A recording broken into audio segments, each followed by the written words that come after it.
Eu falei que eu ia sobreviver? No último vídeo, eu estava em sobrecarga autista e expliquei como eu fazia para perceber quando eu estava entrando em sobrecarga. Hoje, a gente vai entender a diferença entre uma sobrecarga autista, o que exatamente é isso, e também o que significa os termos shutdown e meltdown. Então, se você está meio perdido nessas nomenclaturas, o significado dessas coisas, fica até o final do vídeo, que eu tô aqui para esclarecer. Oi, autista, meu nome é Luna e eu também sou autista. Você já se sentiu sobrecarregado? Bem, não precisa nem ser autista, basta ser brasileiro. Brincadeiras à parte, todo mundo pode se sentir sobrecarregado, mas a sobrecarga autista envolve um sistema nervoso que processa o mundo de forma diferente desde a base. E é mais comum mesmo que a gente se sinta mais sobrecarregado com coisas comuns do dia a dia. E para cada autista vai ser de um jeito. Tem gente que se sobrecarrega conversando com pessoas. Tem alguns que se sobrecarregam mais com sons, outros com toque. Cada autista é um autista.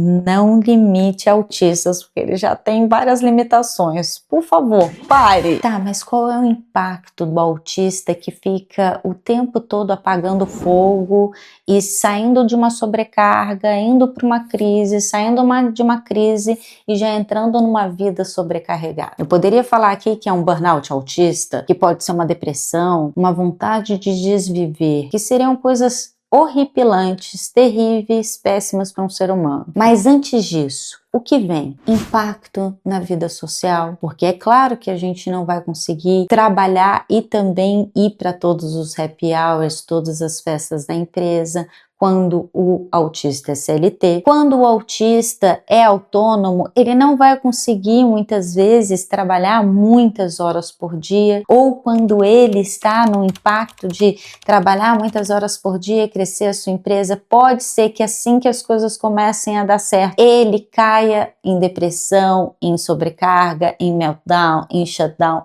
no que for. Então, diminuir sobrecarga é questão de sobrevivência para a nossa vida. E se você está escutando isso daqui e não é autista, tem amigos autistas, diminua o julgamento. Faz com que a vida do seu amigo autista seja um pouquinho mais fácil. Pergunta lá como que você pode ajudar. Às vezes basta lavar uma louça.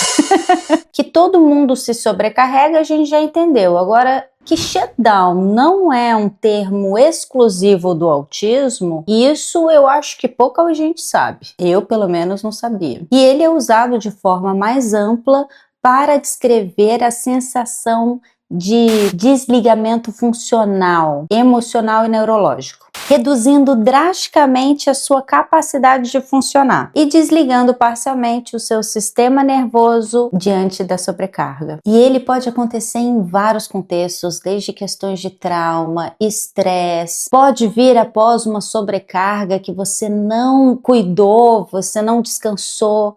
Então, quando a gente se força, é muito comum que a gente entre ou no shutdown ou no meltdown, que é o que a gente vai abordar agora. Para ficar bem claro, o shutdown é algo implosivo, uma vontade de voltar-se para dentro, de ficar sozinho, trancado no quarto. É confundido com depressão, com uma sensação de vontade de isolamento real. Já o meltdown também não é só usado para o autismo e ele tem um significado mais parecido como colapso nervoso.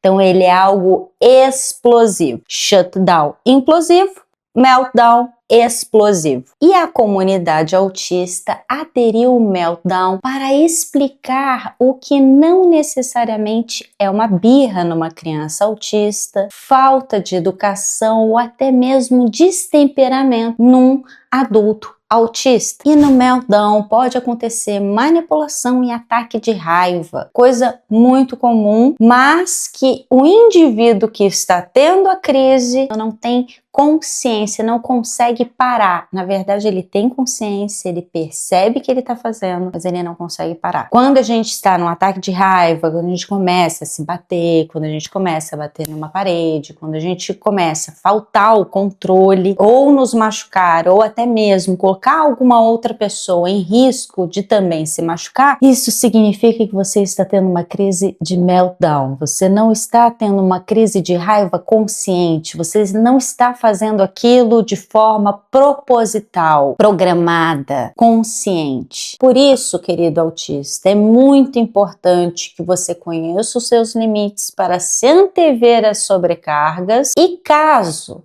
não consiga, se coloque em segurança assim que perceber que passou do ponto. E agora eu quero que você me diga aqui quantas vezes eu falei sobrecarga nesse vídeo, porque eu imagino que eu falei umas 300 milhões de vezes. Cuide da sua sobrecarga. Não se sobrecarregue, seja um autista consciente e se cuide. Afinal, o poder é seu.